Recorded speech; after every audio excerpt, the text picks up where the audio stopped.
السلام علیکم ورحمۃ اللہ وبرکاتہ۔ نحمدہ ونصلی علی رسولہ الکریم، اما بعد، اعوذ باللہ من الشیطان الرجیم، بسم اللہ الرحمن الرحیم۔ یا ایہا الذین آمنوا ان تنصروا اللہ ینصرکم ویثبت اقدامکم۔ میر جمع ہیں احباب حال دل کہہ لے، میر جمع ہیں احباب حال دل کہہ لے، پھر التفات دل دوستاں رہے نہ رہے۔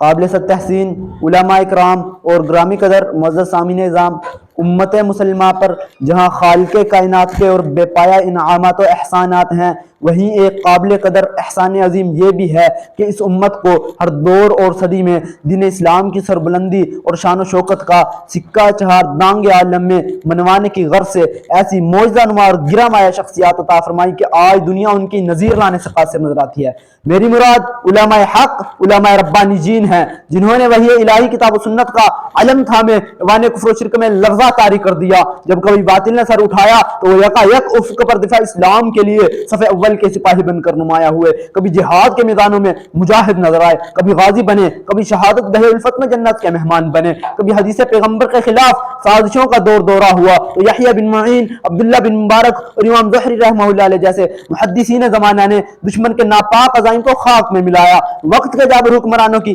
آنکھوں میں آنکھیں ڈالے حق گوئی کا نازک مرحلہ آن پڑا۔ امام دار الحجرہ نے ظلم و قہر کو نہ دیکھا۔ احمد بن حنبل رحمہ اللہ علیہ نے پے در پے 3 بادشاہوں کے جور و ستم دسیسہ کاریوں کی پرواہ نہ کی۔ شیخ الاسلام ابن تیمیہ رحمہ اللہ علیہ مائیں جنتی ہیں لال ایسے خال خال، جن کی میت بھی گر اٹھی تو قید خانے سے، جنہوں نے قید بند کی صحبتوں کو تو گوارا کر لیا اور اسلام کے علم کو جھکنے نہ دیا، جن کے جنازے اٹھے زمین و آسماں برتائے حیرت میں ڈوبے رہے، دیواروں در اشکبار نظر آتے تھے، دور دور تک انسانی سروں کے سوا کچھ نظر نہ آتا تھا، مکانوں کی چھتوں پر سر و ماتم ہچکیاں لے رہے تھے، ہر جانب گویا انسانی انسان آسمان سے برس پڑے یا زمین سے اگائے تھے، غرض ہر سمت ہر ستو ماتم کے سوا کچھ نہ تھا۔ وہی یہ تنزیل بھی روتی تھی کہ آج میرے خادم اٹھتے جا رہے ہیں۔ ابن حنبل رحمہ اللہ علیہ جیسے روشن ستارے لاکھوں احادیث کا سینہ میں سما لینے والے امام بخاری رحمہ اللہ علیہ، امیر المؤمنین فی الحدیث خطیب بغدادی اور محب حدیث امام ابو حنیفہ رحمہ اللہ علیہ، قبلہ شاہ ولی اللہ رحمہ اللہ علیہ اور شاہ اسماعیل رحمہ اللہ علیہ جیسے فدیان اسلام کو نظر حسن ڈھونڈ تک جاتی ہیں۔ آج ثناء اللہ مرتصری سا غلغلہ حق اور علامہ احسان الہی ظہیر جیسے خطیب اسلام کی للکار و یلغار کو زمانہ نہیں دیکھ پا رہا۔ آئے اشاک گئے وعدہ فردا لے کر،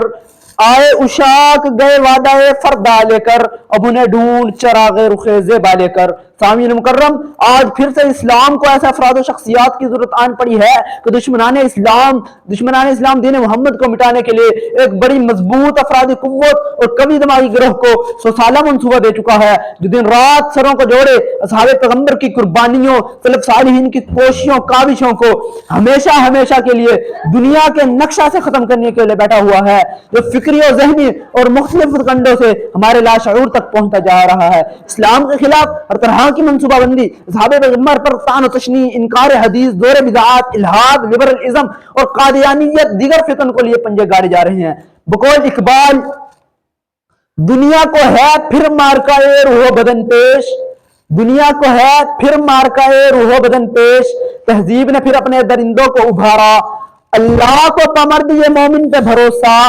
اللہ کو پامرد یہ مومن پہ بھروسہ، ابلیس کو یورپ کی مشینوں کا سہارا۔ احباب گرامی، آج پھر سے اسلام کو